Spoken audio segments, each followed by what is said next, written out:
Glória a Deus. Deus abençoe a todos. É uma honra, um prazer para mim estar aqui junto com os irmãos nessa adoração que fazemos a Deus. Queridos, nossas Bíblias abertas, vamos ler juntos o texto que se encontra no Evangelho segundo Lucas, segundo escreveu Lucas, no capítulo 9, a partir do verso 57. Evangelho de Lucas, capítulo 9, verso 57. Amém? Glória a Deus. Diz assim a sagrada palavra de Deus. E aconteceu que, indo eles pelo caminho, um certo homem lhe disse: Senhor, eu desejo te seguir para onde quer que tu fores. E Jesus lhe disse: As raposas têm tocas, as aves do céu têm ninhos, mas o Filho do Homem não tem onde inclinar a sua cabeça. E ele disse a outro: Segue-me. Mas ele lhe disse: Senhor, permite-me ir primeiro enterrar meu pai. E Jesus lhe disse: Deixa que os mortos enterrem os seus mortos, mas vai tu e prega o reino de Deus. E outro também disse: Senhor, eu desejo te seguir, mas deixa-me primeiro despedir-me dos que estão em minha casa. E Jesus lhe disse: Nenhum homem, tendo posto a mão no arado e olhando para trás, é apto para o reino de Deus. Podemos sentar, queridos, porque o nosso querido irmão Hermélio já fez a oração pedindo a bênção de Deus sobre nós esta manhã. Amados, eu fui tomado por esse texto, pedi a Deus que Ele nos iluminasse hoje, a todos nós, a começar de mim e a todos que estão na internet também, vendo este culto, que Deus nos iluminasse para compreendermos o que Deus está querendo dizer aqui para nós, e é algo de extrema importância. Um texto poderoso, irmãos, e eu peço que os irmãos fiquem em espírito de oração para que sejam impactados por esta palavra, que é extremamente importante para todos nós. Então, nesse pequeno texto, Jesus nos mostra 3 tipos de comportamento em relação a como segui-lo. Biblicamente, só existe uma forma de seguir Jesus, mas vivemos tempos estranhos, irmãos, onde tudo é relativizado, onde cada um tem seu próprio critério, cada um acha a sua forma de fazer as coisas, mas é bom que nós temos a Bíblia, que é a nossa regra de fé e conduta, e nós vamos por ela, é o que ela diz que importa. Então, nesses 3 tipos de comportamento que nós enxergamos aqui no texto, nós temos o comportamento do religioso, do camarada religioso. Olha só o que o texto diz lá a partir do verso 57 e 58. Sempre acompanhem comigo na palavra, por favor. E aconteceu que, indo eles pelo caminho, um certo homem lhe disse: Senhor, eu desejo te seguir para onde quer que tu fores. E Jesus lhe disse: As raposas têm tocas, as aves dos céus têm ninhos, mas o Filho do Homem não tem onde reclinar a sua cabeça. Segundo Mateus capítulo 8, verso 19, este homem era um escriba. Este personagem aqui era um escriba. Isso está escrito lá em Mateus capítulo 8, verso 19. Presta atenção numa coisa. Os escribas judeus eram também doutores e mestres da lei. Além de copiar os textos sagrados, eles se dedicavam à interpretação e à aplicação da lei de Moisés. Eles eram parecidos com os nossos professores de teologia hoje. Os escribas ensinavam a lei e sua interpretação aos outros judeus e eram muito respeitados pelo seu conhecimento. Agora, prestem atenção nisso. Esse homem, de todos os homens, ele era incomum, porque era um religioso fiel àquilo que ele estudava. Era um cara que conhecia as Escrituras como ninguém, pois ele era um doutor, um professor, ele ministrava a outras pessoas aquilo que ele entendia nas Escrituras. E esse homem chega para Jesus e diz para Jesus: Senhor, eu vou te seguir, eu quero te seguir por onde quer que o Senhor vá.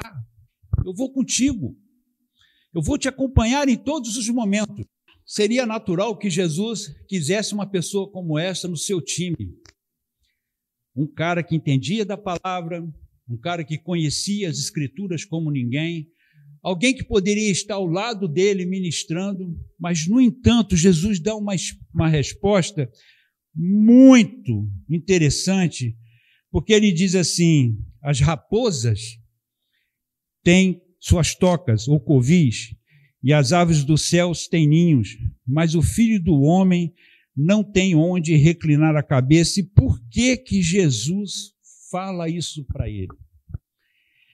E aqui vemos Jesus mostrando a este homem que, mesmo sendo um professor, e mesmo sendo um religioso, um cumpridor da lei, um praticante da lei, tá? Ele não estava pronto para segui-lo, porque Jesus, como conhece o coração de todos nós, e nós ficamos desnudados na frente dele, ele sabia que aquele homem não podia suportar uma rejeição.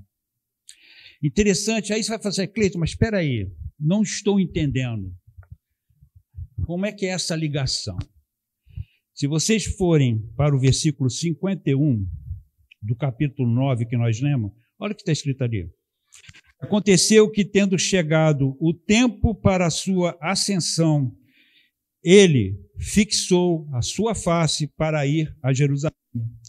E enviou mensageiros à sua frente, e eles foram e entraram em uma aldeia dos samaritanos para lhe fazer os preparativos. E eles não o receberam, porque seu rosto estava voltado para Jerusalém. Jesus estava passando em uma aldeia samaritana, se aproximando dela. E como já era tarde, Jesus envia alguns dos seus discípulos para arrumarem hospedaria para ele e para os demais discípulos. Mas como Jesus estava com a sua face voltada para Jerusalém, ou seja, ele estava determinado a ir para Jerusalém para cumprir aquilo que havia sido escrito a respeito dele, ele precisava morrer por nós, e ele estava focado nisso. Os samaritanos, como não se davam bem com os judeus, não permitiram que Jesus se hospedasse ali. Interessante isso. E eles rejeitaram Jesus. Não, aqui você não vai dormir, procura outro lugar. E nenhum lugar ali aceitou a Jesus e seus discípulos para hospedar. Qual é a ligação que tem aqui, irmãos? É que a Bíblia, no capítulo 9, onde nós lemos, diz: e indo ele pelo caminho, um homem apareceu. Exatamente nesse momento em que Jesus tinha enfrentado essa rejeição. Esse escriba aparece no caminho de Jesus. Senhor, eu vou te seguir por onde o Senhor quiser. Eu vou estar contigo. Mas Jesus conhecia o coração desse homem. Era um homem respeitado na sociedade. Ele era um escriba. Ele não era uma pessoa comum, uma pessoa qualquer. E este homem carregava isso dentro de si. Eu sou alguém, porque eu sou um mestre da lei. Eu ensino a lei. Este homem se fiava nesse tipo de coisa. Jesus, sabedor disso, falou: você não está pronto para me seguir, porque você não pode suportar a rejeição. Aqui está o nosso primeiro princípio, irmãos. O cristão verdadeiro, ele vai sofrer rejeição. O cristão verdadeiro, tá? Quando ele assentar no seu coração que ele vai seguir a Jesus e que ele vai cumprir aquilo que Jesus determinou para ele, O cristão verdadeiro que quer seguir a Bíblia e que, como Jesus está com a sua face voltada para Jerusalém, no nosso caso, nossa face está voltada para Jerusalém celestial, seremos rejeitados. Não faremos mais parte daquelas rodinhas antigas. Não seremos muito bem quistos, em determinados grupos. Nos tornaremos pessoas não gratas dentro da nossa própria família. Seremos rejeitados pelos nossos queridos, nossos entes amados. Conheço pessoas assim, são rejeitadas pelos próprios filhos porque amam a Jesus. É o primeiro princípio que nós vemos aqui. E lá em Hebreus capítulo 12, a partir do verso 1, nós temos um texto maravilhoso que diz assim: portanto, visto que nós também estamos rodeados de uma tão grande nuvem de testemunhas, deixemos de lado todo o peso e o pecado que tão de perto nos assedia, nos rodeia, e corramos com paciência a corrida que está proposta diante de nós, olhando para Jesus, o autor e consumador da fé. Foco, irmãos. Nosso foco é Cristo e nada mais do que Cristo. Não existe nada além de Cristo. Não existe nada que supere a Cristo. Cristo é o nosso foco, é o motivo da nossa atenção. Estamos voltados para Ele. Olhem que Jesus fora rejeitado daquela aldeia, não dormiu ali por conta disso, porque ele estava focado na sua missão, focado naquilo que Deus mandou ele fazer. E o texto sagrado diz, olhando para Jesus, o autor e consumador da nossa fé, o qual, pela alegria que lhe estava proposta, suportou a cruz. Agora, preste atenção nessa parte. Desprezando a desonra, e está sentado à destra do trono de Deus. Desprezando a desonra. Nós precisamos desprezar a rejeição. Seja ela de que nível for, vindo ela de onde for, não importa, desprezemos a rejeição por conta dessa alegria que nos está proposta, por aquilo que Deus vai fazer em nossa vida, para onde nós estamos indo. Vale a pena desprezarmos toda a rejeição desse mundo, porque o mundo vai nos rejeitar. Quem não tem Jesus vai nos rejeitar. Isso é fato, irmãos. O nosso mal é que queremos ser aceitos. Buscamos essa aceitação. Queremos essa aceitação, enquanto a Bíblia diz que nós não a teremos. E precisamos desprezar o fato de sermos rejeitados. Porque naquele dia, quando Jesus foi rejeitado naquela aldeia, João e o irmão dele falaram: Senhor, vamos fazer o seguinte, vamos fazer igual Elias aqui, vamos orar e vamos mandar fogo nessa aldeia, vamos queimar todo mundo, torrar tudo, Jesus. E Jesus falou: vem cá, vocês não sabem a loucura que vocês estão falando. Eu não vim para queimar ninguém, eu vim para salvar. É o que está no texto.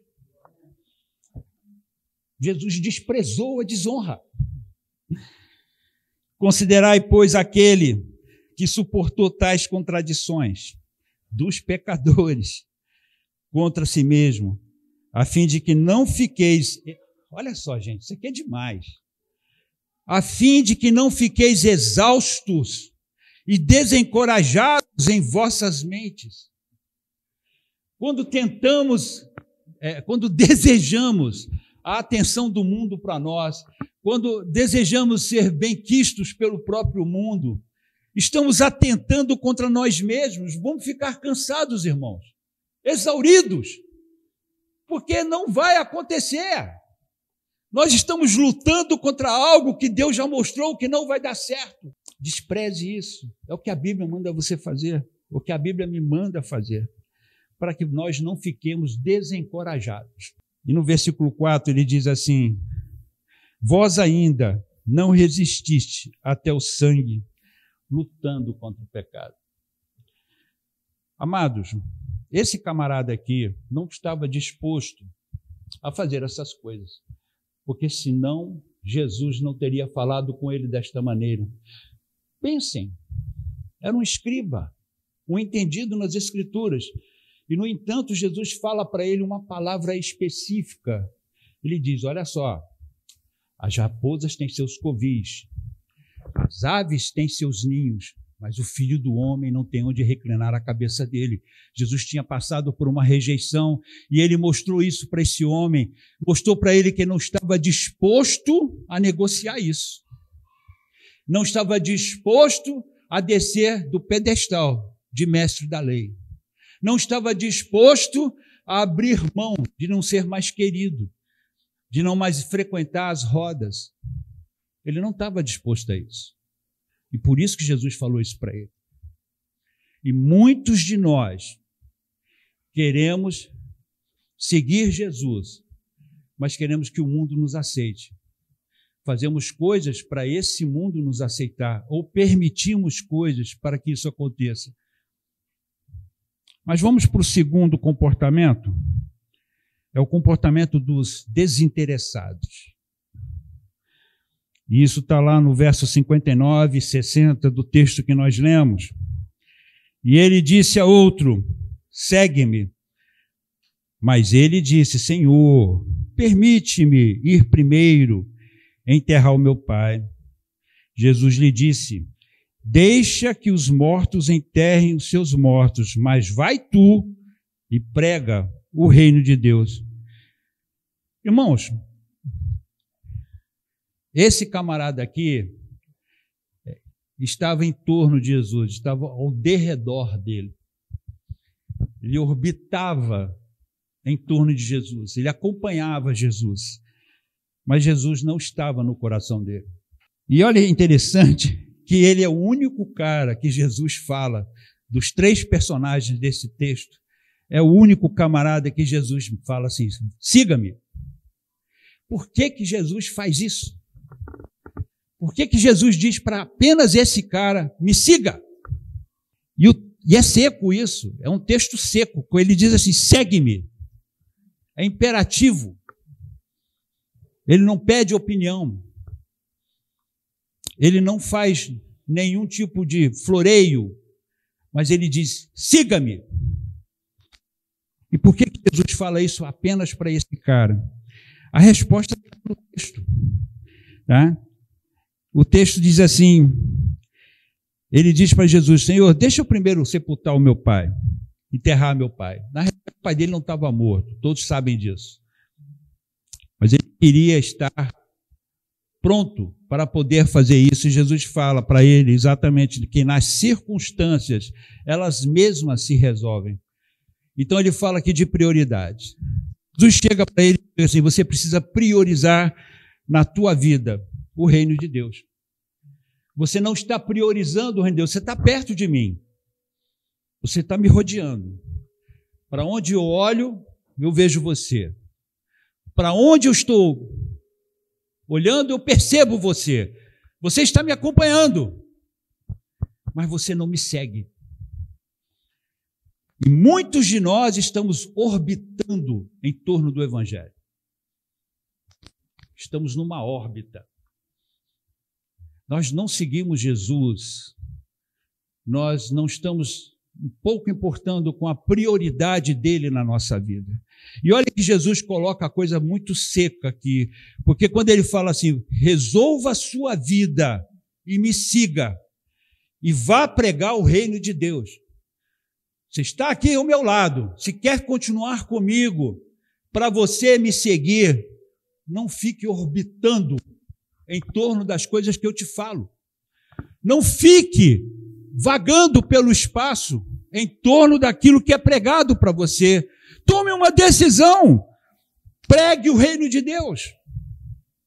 Faça a coisa certa. Torne-se um discípulo. Essa pessoa está na igreja, irmãos. Ela está na igreja. Ela não é uma religiosa.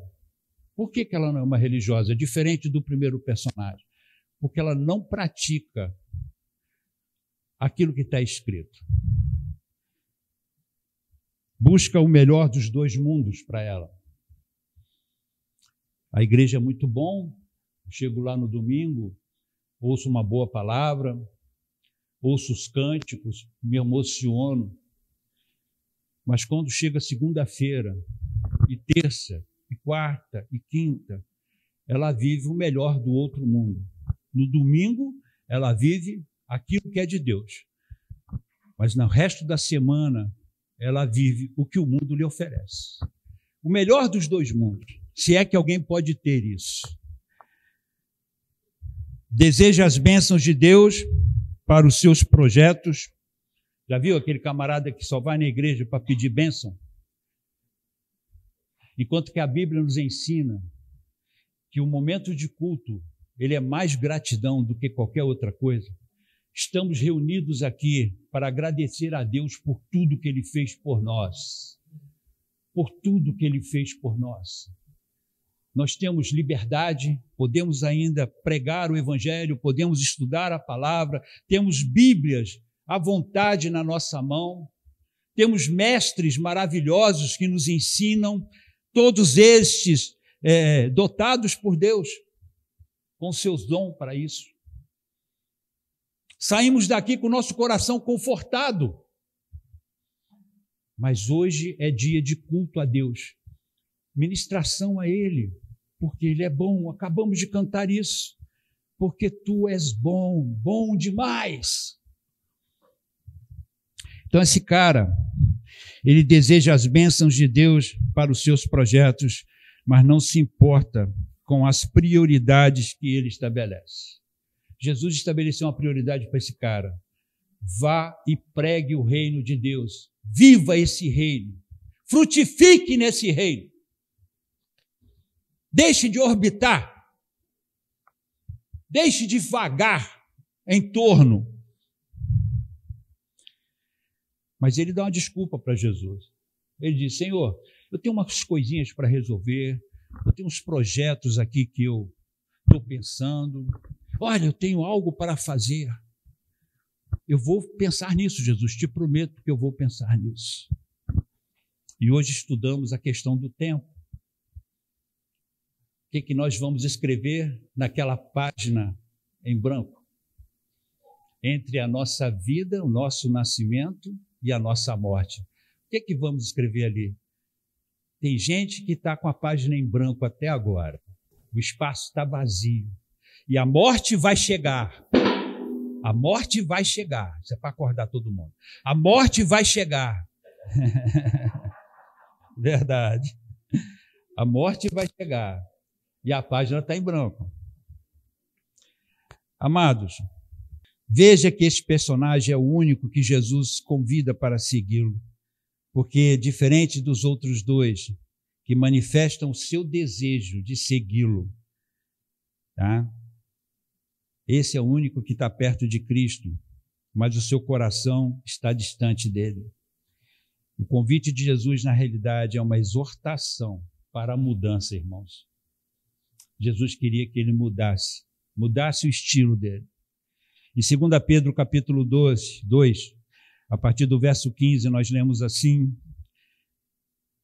eles se desviaram, deixando o caminho reto, e seguindo o caminho de Balaão, filho de Beor, e amou o prêmio, que amou mais o prêmio de injustiça, da injustiça. Estes são fontes sem água, névoas levada por tempestade, para os quais está reservado a escuridão das trevas. É um texto que Pedro fala contra os falsos mestres, mas que cabe muito bem aqui, porque pessoas assim são como névoas, nós vimos aqui hoje, levadas por tempestade. O cara simplesmente aparece, fonte sem água. Mas existe o terceiro personagem e último, que é o desistente. Um terceiro comportamento também, irmãos, que entristeceu o nosso coração, e está no verso 61 e 62. Leiam comigo. E o outro também disse: Senhor, eu desejo, e o outro também lhe disse, né? Senhor, eu desejo te seguir, mas deixa-me primeiro despedir-me dos que estão em minha casa. Perceberam? Todo mundo tem uma desculpa. E Jesus lhe disse, nenhum homem, prestem atenção no que Jesus responde a esse homem, nenhum homem, tendo posto a mão no arado e olhando para trás, é apto para o reino de Deus. Esse cara seguia Jesus. Esse cara era um dos trabalhadores. Era um que estava desenvolvendo projetos. Era um que estava cooperando com a obra. Mas chegou um determinado momento, ele se cansou e pensou em desistir. Aí você fala, Cleito, peraí, onde está isso no texto? Mostra no texto. Mostro. Versículo 62. Olha lá. E Jesus lhe disse, nenhum homem tendo posto a mão aonde? O cara já estava com a mão no arado. Ele já estava com a mão no arado, irmãos. Por que Jesus ia falar isso para uma pessoa que não estivesse com a mão no arado? Ele já estava com a mão no arado. Aí Jesus fala para ele assim, tu está pensando em desistir? Tu está deixando de desanimar? Tu está deixando o seu coração se encher de fraqueza? Eu quero dizer para você que aquele que olha para trás, depois de ter começado, não é apto para o reino de Deus.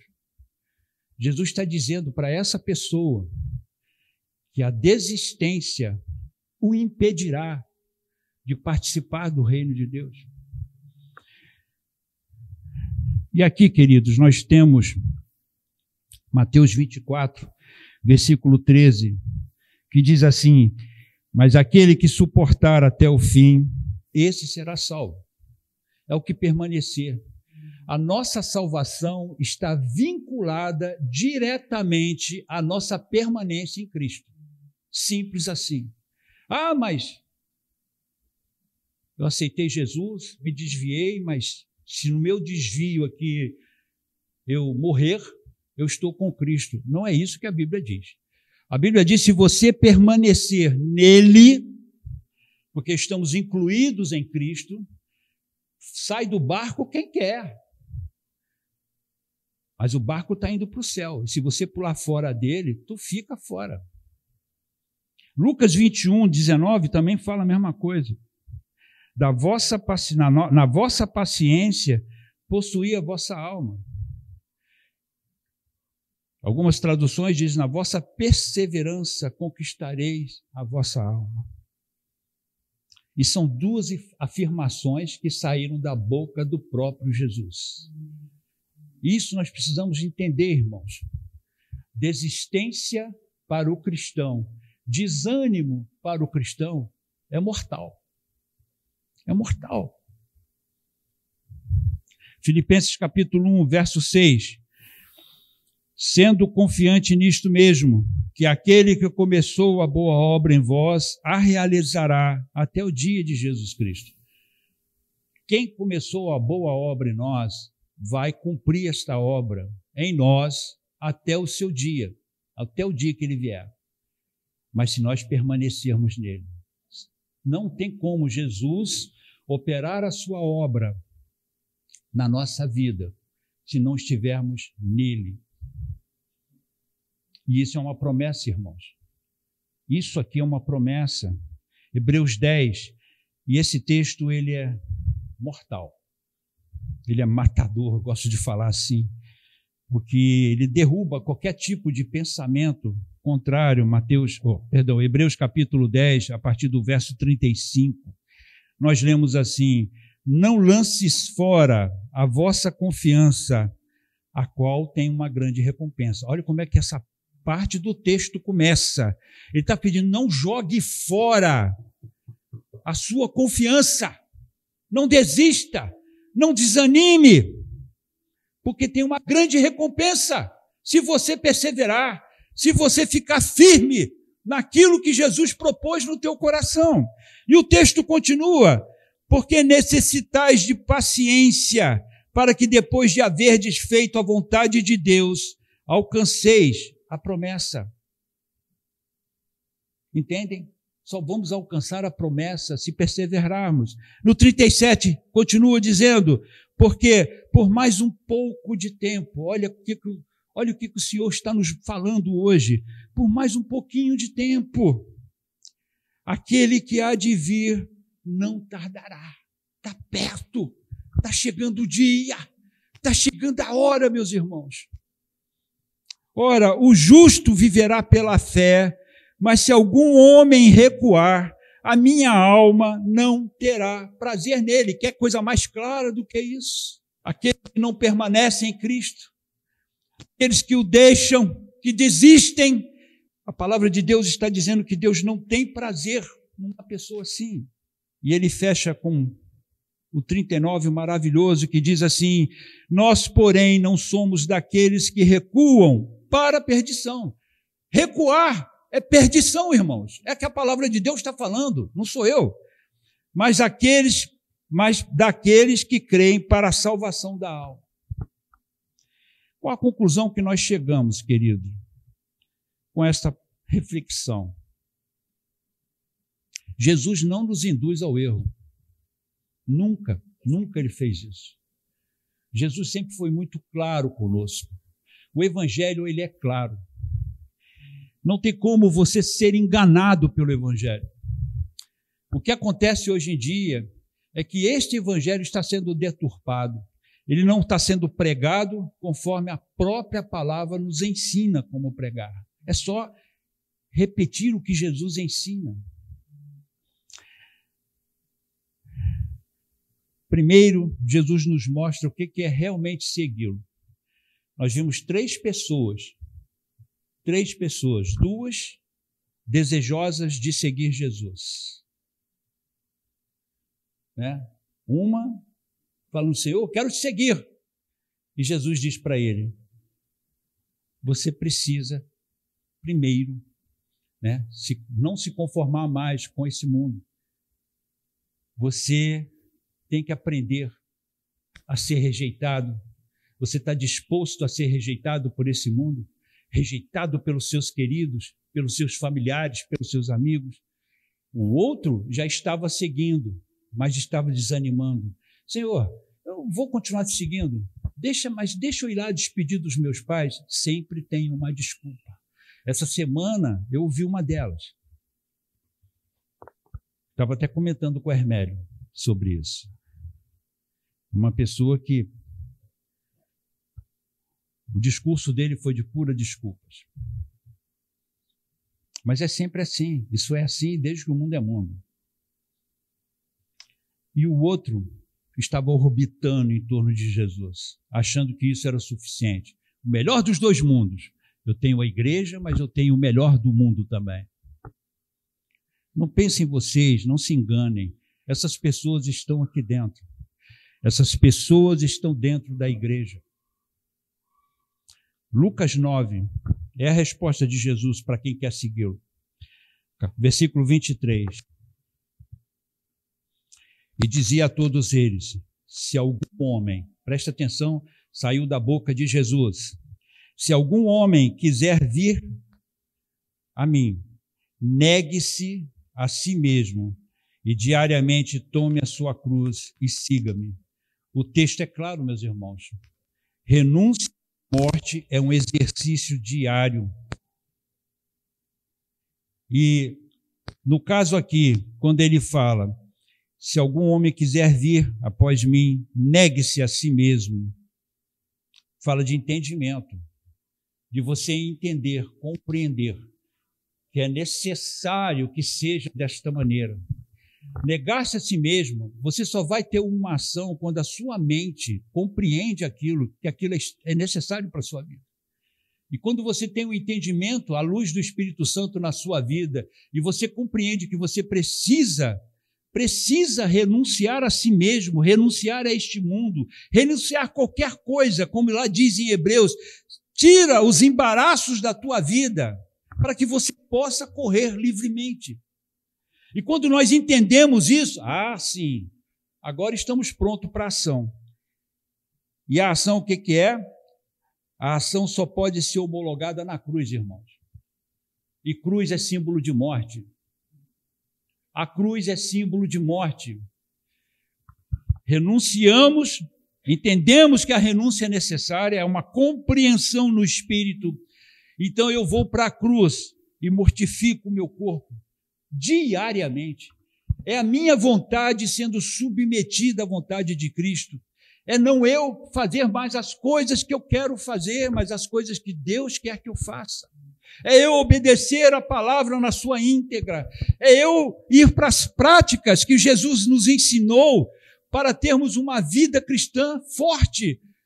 Oração, leitura da palavra, meditação nela, comunhão com os irmãos, jejum, práticas que estamos desprezando, irmãos.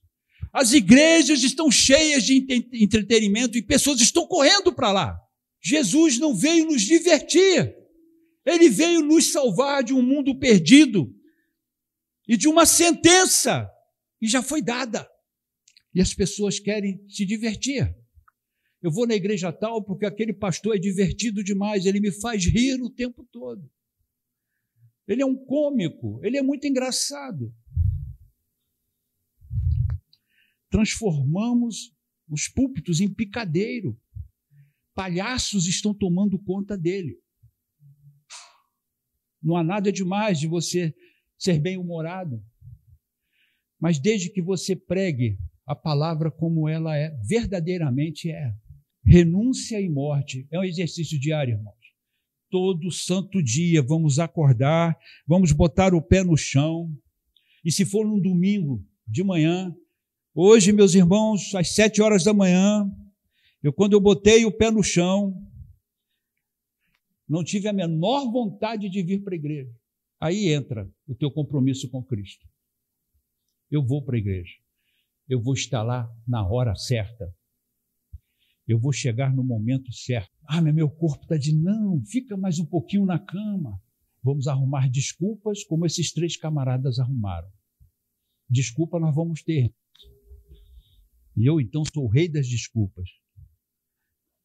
Mas o texto aqui está dizendo, você precisa renunciar, eu preciso renunciar, eu preciso negar a mim mesmo, eu preciso cumprir o que a palavra diz para eu fazer. Não é opcional. Por favor, pelo amor de Deus, estão ensinando errado aí fora. Estão mostrando o evangelho opcional. Você faz se você puder, você faz se você quiser, mas não é isso que a Bíblia nos ensina.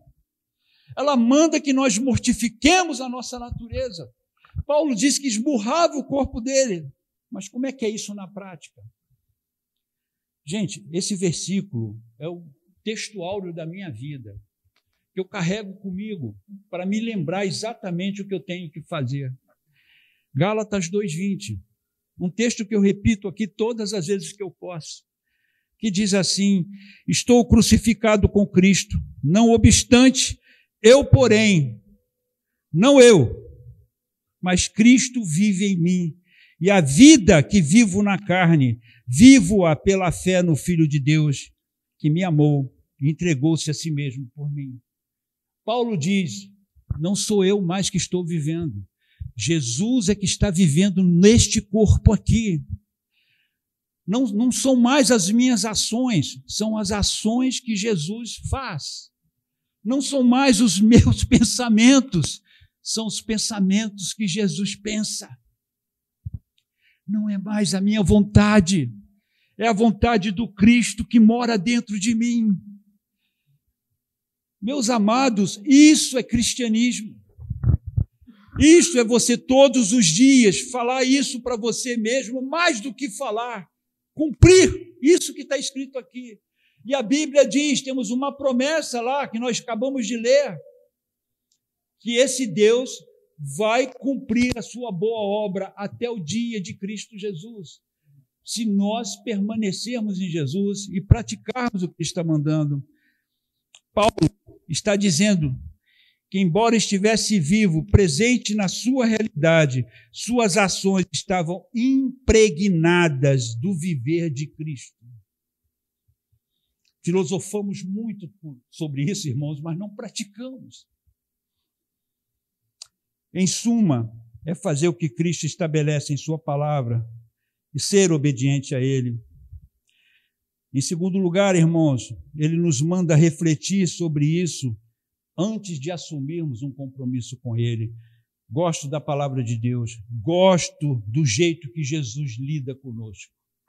Como eu falei, ele não nos induz ao erro.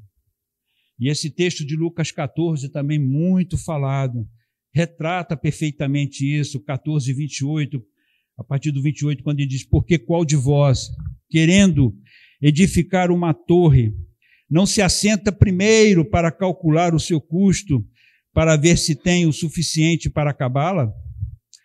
Para não acontecer que depois de haver posto os alicerces, e não sendo capaz de acabá-la, todos os que virem e comecem a escarnecer dele, dizendo: este homem começou a edificar e não foi capaz de acabar. Ou qual é o rei que, indo guerrear contra outro rei, não se assenta primeiro a se aconselhar se com 10.000 é capaz de sair ao encontro do que vem contra ele com 20.000? Do contrário, estando o outro ainda longe, ele envia embaixadores e pede condições de paz. Assim, pois, qualquer... E ele finaliza, depois que ele dá essa instrução, depois que ele diz que pensa primeiro se realmente você vai topar isso, se realmente você vai encarar o cristianismo bíblico. Pense se realmente você é capaz, desejoso de cumprir o que está escrito na palavra. E aí ele fecha o texto com o versículo 33, dizendo assim: assim, pois, qualquer de vós que não renunciar a tudo quanto tem, não pode ser meu discípulo. Aqueles dois primeiros camaradas não podiam ser discípulos de Jesus.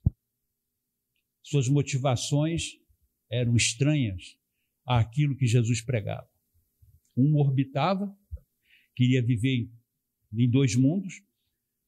O outro não queria abrir mão da sua posição. O terceiro estava pensando em desistir, ainda era discípulo. Aí Jesus fala para ele: toma cuidado, ninguém que bota a mão no arado e olha para trás é apto para continuar no trabalho. Você é desqualificado.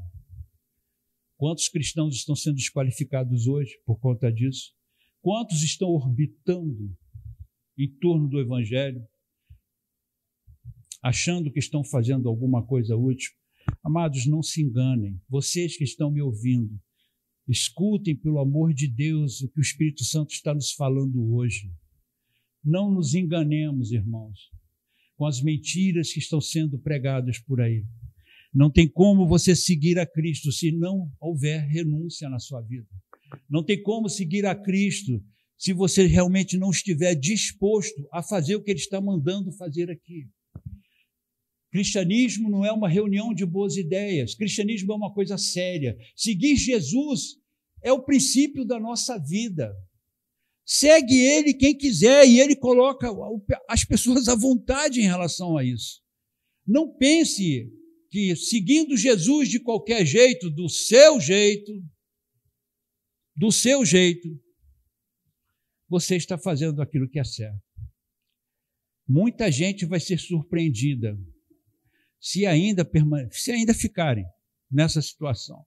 Duvido muito que continuem, porque à medida que o tempo avança, a nossa situação como cristão nesta terra vai ficando mais e mais apertada. A seleção natural já começou. Não se espantem quando virem alguns que estão sentados do seu lado hoje e amanhã não estarão mais, porque não suportaram. Que Deus fale aos nossos corações, irmãos. Que possamos meditar nisso. Amém? Deus os abençoe.